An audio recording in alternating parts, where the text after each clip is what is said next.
चाकूचा धाक दाखवून 11 वर्षाच्या चिमुकलीचा 31 वर्षाच्या मुलानं बलात्कार केलेला आहे।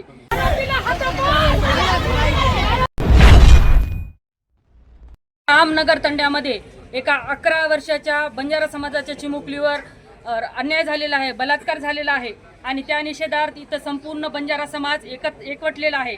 आताच कलेक्टर साहेबांना आम्ही निवेदन दिलं आणि मी त्या मुलीला भेटले। मुलीची इतकी हालाकीची परिस्थिती आहे, तिला ब्लिडिंग झालेली आहे, तिच्या गळ्यामध्ये कपडा कोंबल्यानंतर तिचा आवाज दाबला गेलेला आहे, मधून गळ्यामध्ये सूज आहे, बाहेरून गळ्याला सूज आहे, तिच्या ओठावर चावलेला आहे।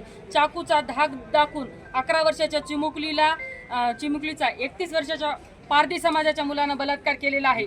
आणि आमची मागणी ही आहे, या दीपक भोसले, बाळू भोसले ह्या नाव बदलून राहणारा सोलापूर मधून हद्दपार केलेला मुलगा आहे आणि तो आरोपी आहे। त्या आरोपीचे 5ही घरं आमच्या तंड्यामधून हद्दपार करा आणि नाहीतर अखंड महाराष्ट्र या चिमुकलीच्या न्यायासाठी पेटल्याशिवाय राहणार नाही, असे निवेदन आम्ही देऊन आलो। कलेक्टर साहेबांनी आम्हाला आश्वासन दिले आहे की मुलीला न्याय हे निश्चित मिळेल आणि त्या मुलांची संपत्ती जप्त करा, कारण की त्यांनी संपत्तीचा धाक दाखवून, चाकूचा धाक दाखवून, अरे हत्यार कसं काय सापडतात त्या मुलांच्या घरामध्ये, त्या पोराच्या आरोपीच्या घरामध्ये? पोलीस प्रशासन झोपलेलं आहे का?